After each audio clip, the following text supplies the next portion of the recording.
Film maker Ram Gopal Verma NDA की राष्ट्रपति पद की उम्मीदवार द्रौपदी मुर्मू को लेकर ट्वीट कर विवादों में घिर गए हैं। राम गोपाल वर्मा के विवादित ट्वीट को लेकर बीजेपी भड़क उठी है। हैदराबाद में बीजेपी नेता ने राम गोपाल वर्मा के खिलाफ पुलिस में शिकायत दर्ज कराई है। भाजपा नेता गुडूर नारायण रेड्डी और टी नंदेश्वर गौड़ ने वर्मा के खिलाफ हैदराबाद के एवर्ट्स पुलिस स्टेशन में शिकायत दर्ज कराई है। वहीं विवाद बढ़ने पर राम गोपाल वर्मा ने अपने बयान पर सफाई दी।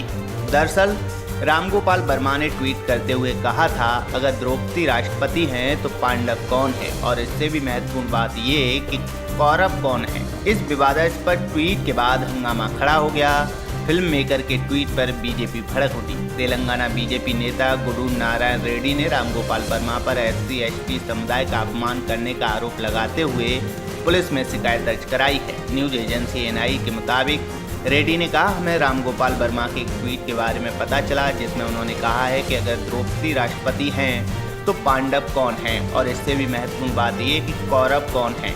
ये ट्वीट SC/ST लोगों का अपमान करने के समान है। हमने पुलिस से कड़ी कार्रवाई करने का अनुरोध किया है। उन्होंने कहा कि अगर उन्होंने केवल द्रौपदी, पांडवों और कौरवों का उल्लेख किया होता तो हमें कोई आपत्ति नहीं होती, लेकिन बीजेपी कार्यकर्ता होने के नाते हम लोग राम गोपाल वर्मा की इस टिप्पणी से आहत हुए हैं, क्योंकि द्रौपदी मुर्मू एनडीए की राष्ट्रपति पद की उम्मीदवार हैं। हालांकि विवाद बढ़ने के बाद राम गोपाल वर्मा ने अपने ट्वीट को लेकर सफाई देते हुए कहा है कि उनका मकसद किसी की भावनाओं को ठेस पहुंचाना नहीं था। उन्होंने ट्वीट कर कहा, ये सिर्फ एक गंभीर विडंबना में कहा गया था और किसी अन्य तरीके से इरादा नहीं था।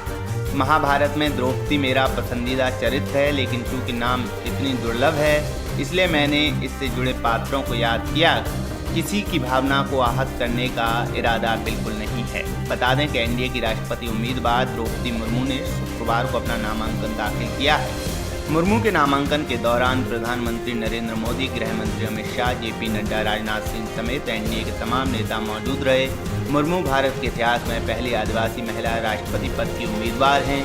एक बार निर्वाचित होने के बाद वो भारत की पहली आदिवासी राष्ट्रपति और दूसरी महिला राष्ट्रपति होंगी। साथ ही उड़ीसा से आने वाली वो राज्य की पहली राष्ट्रपति होंगी।